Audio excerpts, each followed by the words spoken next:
자, 14단원에서 2단계 개념. 우선 판별시 목적이 뭡니까? 근의 개수, 근의 종류를 확인할 때. 자, 우리가 2차 방정식의 해법 한 5가지 정도 언급했었어. 다시 한번 써드리면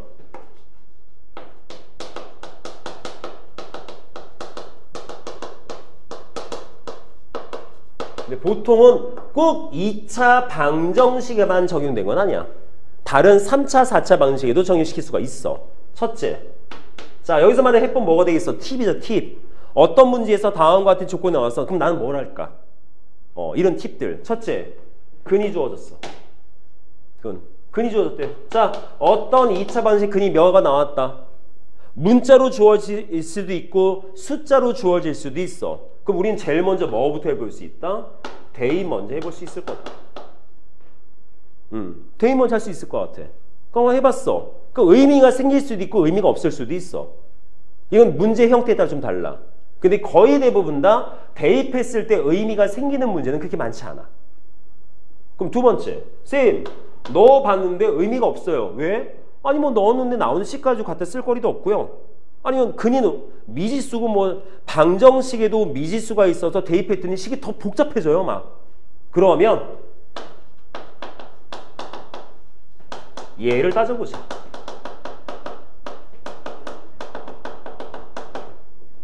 보통은 얘를 더 많이 쓰죠.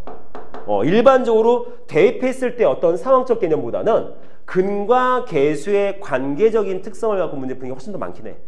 특히 3차 이상의 방정식에서 3차 이상의 방정식에선 대입해서 의미 생기는 경우는 좀 드물어. 2차에서는 의미가 생기죠. 자, 세 번째,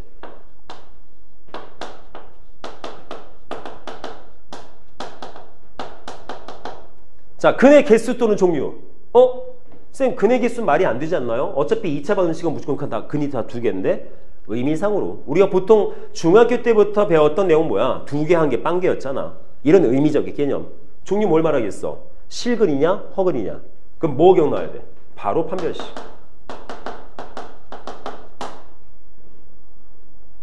자, 네 번째.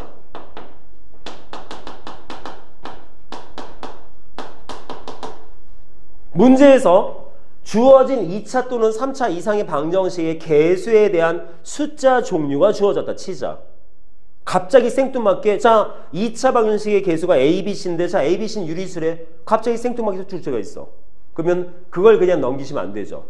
고등학교 문제는 A부터 Z에 아닌 모든 단어, 모든 숫자, 모든 내용이 다 조건이기 때문에 그 어느 하나도 그냥 써있는 내용은 없어. 뭔가 의미가 있을 거야. 그래서 그 개수의 숫자적인 종류가 주어진다라면 우리는 무조건 뭐부터 따져야 된다? 혈랭을. 항상. 됐나요? 다섯 번째. 근데 이 다섯 번째는 언급하기 좀 애매한 게 여기서 파생되는 개념 너무 많아서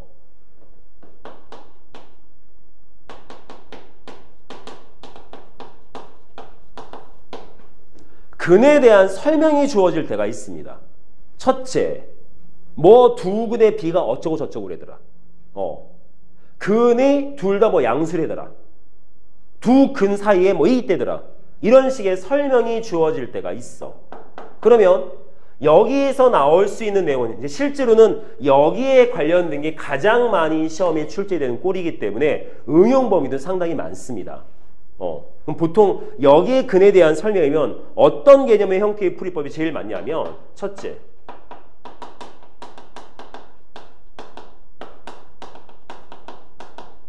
근과 계수의 관계.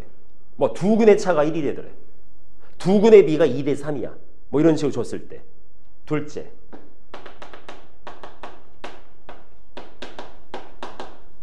실근의 부호 개념. 자, 두 근 다 양수였대. 두 근 다 음수래. 두 근의 부호가 서로 다르대. 이런 개념이라면 실근의 부호라는 개념을 쓸 텐데 보통 실근의 부호 쓸 정도면 1학기 중간고사 시험 범위는 아니야. 얘는 어디로 넘어가야 돼? 부등식으로. 그래서 얘는 이 두 번째 단원부터는 실제로는 부등식 넘어가서 즉 기말고사 때 훨씬 더 많이 쓰여지게 된 개념이라는 거 아시면 될 것 같아. 세 번째는 뭐도 있다? 근의 분리. 자, 요 2번, 3번은 지금 당장의 문제점은 아닙니다. 하지만 어쨌든 2차 방정식에서 무언가 조건적으로 떡 던져졌을 때 우리가 할 수 있는 개념들은 이 정도는 생각해 볼 수 있어야 되지 않을까. 그냥 푸는 거 아니야. 항상. 아시겠죠? 자, 그래서 판별시 어떨 때 쓴다? 일반적으로 그네 개수라던가 종류적인 내용을 갖다가 언급할 때 쓰는데 이걸 갖다가 다르게 응용해서 문제화 시킨 내용들이 존재를 하게 돼요. 그게 157번이야. 그게 157번. 자, 그냥 단순하게 근의 개수 종류를 물어보는 게 아니야. 전혀 그거랑 상관없어 보여. 자, x, y에 대한 2차식이 있어. 두 1차식의 곱으로 인수분해가 된대. 그럴 때 실수 k 값을 구하재. 자, 내용은 되게 심플해요. 자, 이건 지워도 되죠? 이건 지울게요.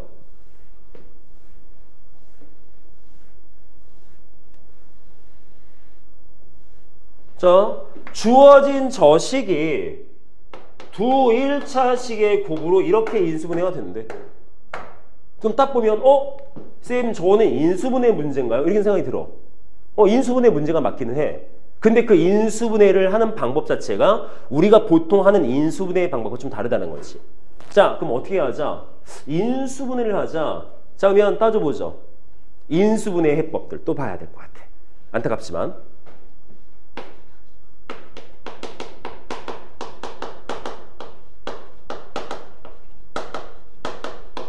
아마 규리는 기억할 텐데 내가 인수분해에 대해서 1월달 수업할 때 그 종류적 형태의 방법적 내용을 다 설명했어. 총통 틀어서 좀 많아. 1번 뭐부터 해라?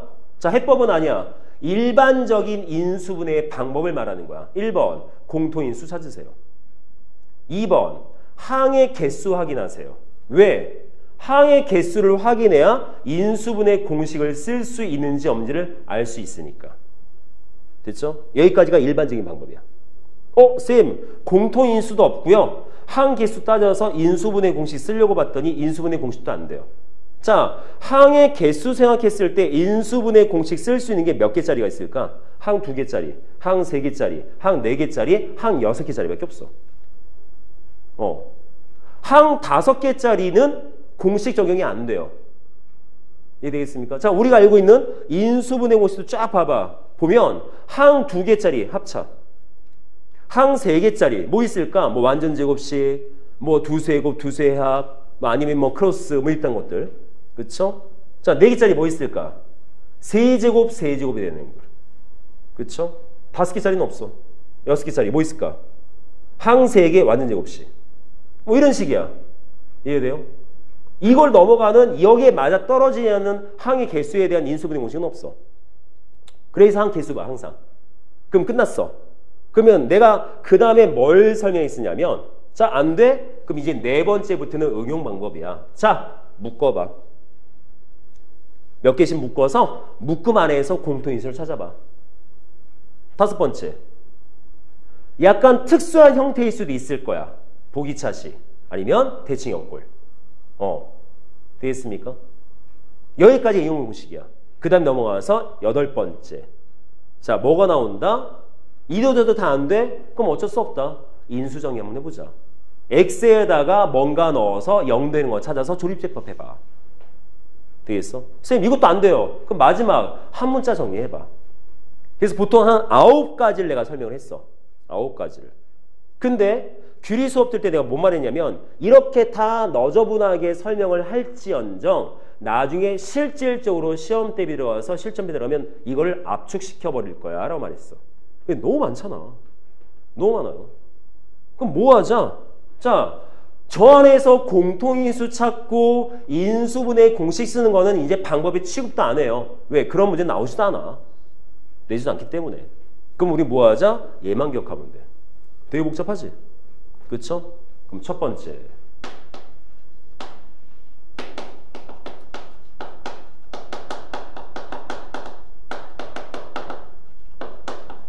항의 문자 종류를 확인해라.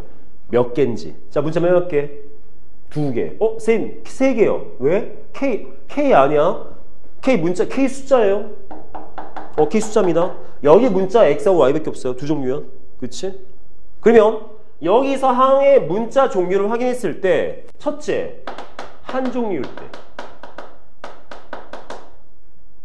둘째, 두 종류 이상일 때.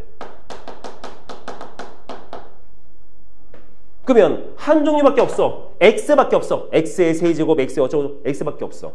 무조건 인수정. 뭐해? 쌤 X밖에 없어요. 대입해서 0 되는 거 찾아가지고 있으면 조립제법 써. 웬만하면 된다는 뜻인 거야. 웬만하면. 됐죠? 자, 두 종류 이상의 문자가 그러면 무조건 한 문자 정의.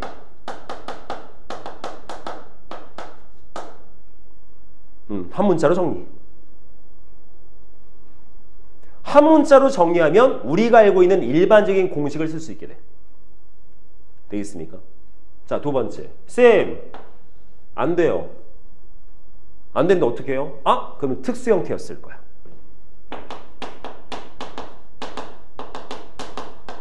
어떤 꼴? 대칭형. 즉, 뭐 상반 방정식 꼴. 라고 배웠을 수도 있어. 학원에서. 또는 보기차식. 이어서 쓸 거야. 됐나요? 근데 시험은 잘 안 나와요. 인수분해 문제로. 다른 걸로 물어보지. 왜? 얘네들은 인수분해 방법이 정해져 있거든. 꼴 자체가 정해져 있다 보니까 인수분해 문제로 내기에는 조금, 그래서 다른 문제로 나와. 다른 문제로. 그래도 어쨌든 종류별로. 세 번째. 쌤, 이것도 안 되고요. 특수하지도 않아요. 그럼 끝이야. 순환형. 뭐다? 괄호가 많이 있는. 이거는 얘도 특수 형태 중에 하나이긴 하지만 얘는 아예 여기서 빼버렸어. 왜? 시험에 제일 많이 나온 거라서. 자, 이 정도 생각하셔야 될 것 같아요. 그래서 압축시켜서 이 정도만 따지자. 내용 되겠습니까? 딴 거 보지만 딱 봤을 때 뭐 하자? 얘부터 확인. 거의 대부분 다 돼. 근데 시험은 보통 이 정도 많이 나와. 근데 이것도 나중에 풀이법은 어차피 설명 다시 한번 할 거야. 됐죠? 자, 그러면 요 내용대로 인수분해를 봤어. 인수분해를 하래. 자, 문자 몇 종류? 두 종류네? 딴 거 따지지 마. 선생님 묶을까요? 공식 쓸까요? 몰라. 얘는 인수분해를 하라가 아니야. 인수분해가 된대 라는 거야. 그때 K값 찾으래. 이건 인수분해 못해. 따라서 우리가 알고 있는 방법 쓸 수가 없어. 그래서 이런 방법 생각해 줘야 돼. 정리부터 합시다. 자, 그러면 뭐가 되겠습니까? X 문자 기준으로 잡아서 정리를 할게요. 즉 Y는 숫자처럼 봐라. 그러면 X 2차항, X 1차항 어디 있어? 여기하고 여기 있지? Y-1 X 나머지 6Y 제곱 플러스 7Y 마이너스 K. 됐나요? 자, Y는 뭐처럼 보라고? 숫자처럼 보라고? 그럼 얘를 갖다가 인수분해하면 이렇게 되겠네? 이렇게 인수분해 되겠네? 그쵸? 되죠, 여기까지? 그리고 네모, 세모에는 뭐가 들어가야 될 것이다? 여기는 Y의 1차식이 들어가야 돼. 왜? 그래야 1차식이거든. 되겠습니까? 그러면 이렇게 인수분해 할 건데, 자, 이거 이제 지워도 되죠? 이거 지울게요.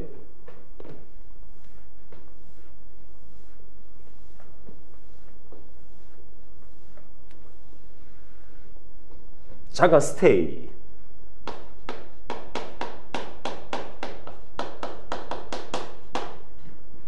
이거 인수분해하면 뭐가 될까? 어렵다. 열어렵다. 인수분해하면. 천재. 와. 바로 나와, 천재. 와, 씨. 천재야. 근데, 이거 말을 좀 바꿔볼게. 근이 뭘까? 그치? 그쵸? 뭐야? 이게 근이야. 그쵸? 그러면 자, stay.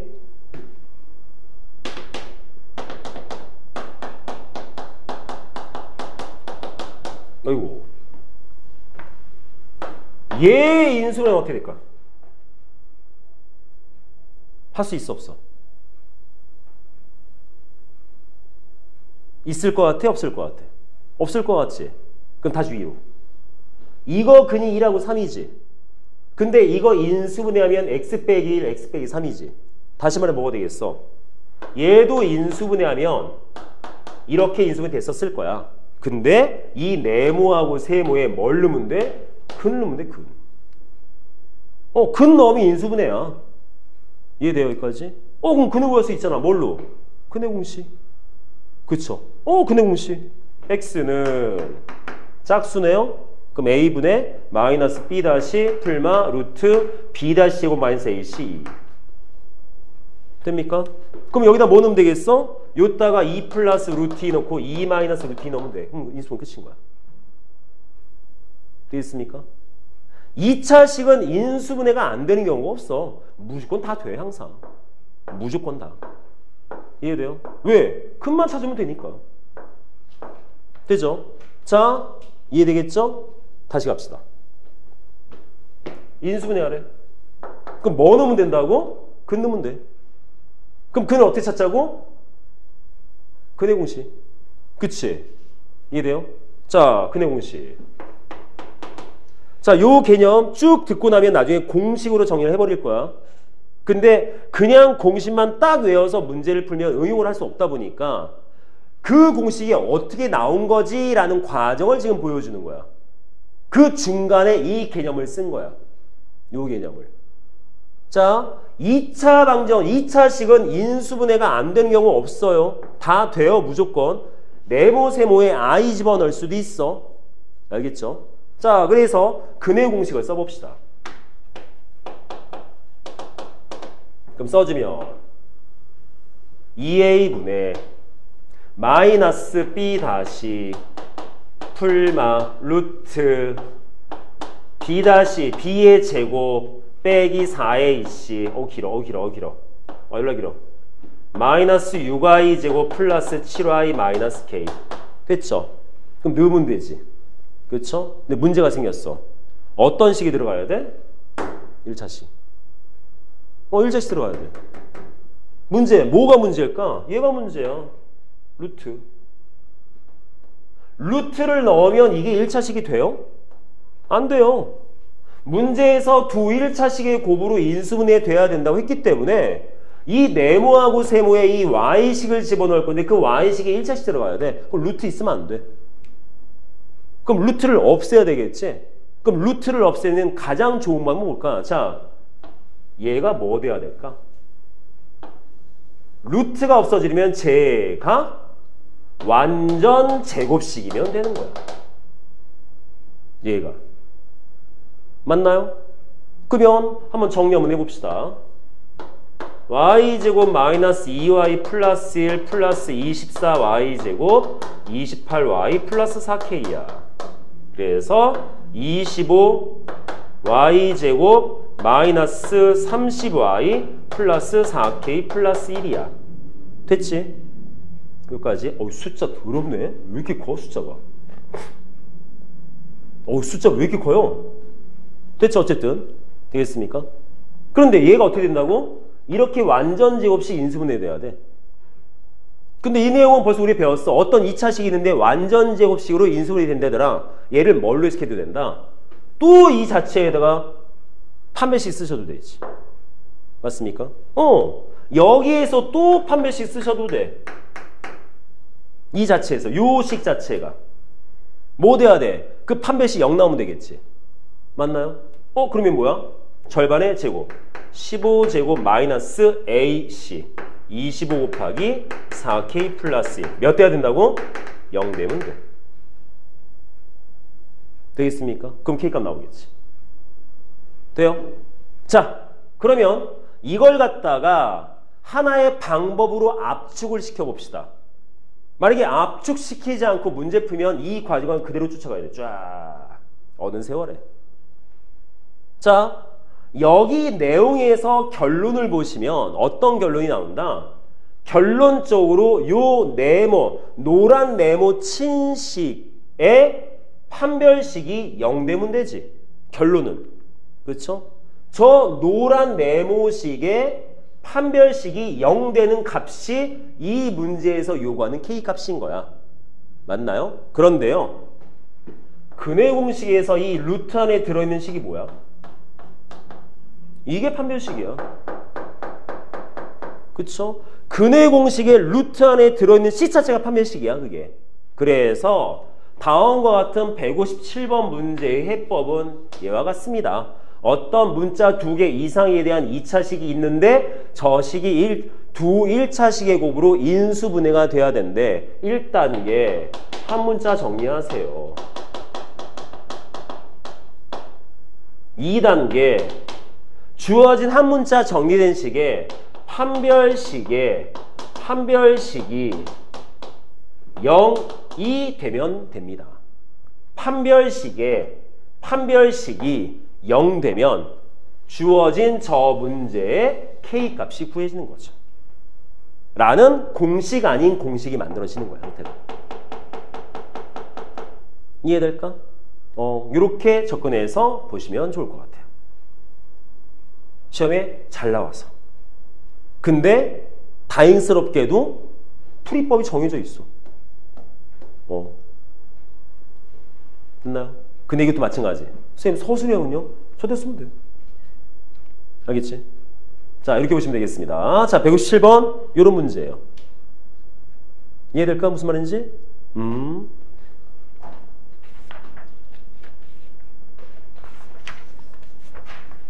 자, 그래서 요 판별식에 대한 14단원의 157번 요 형태 문제에 대한 설명은 이렇게 끝을 내도록 하겠습니다.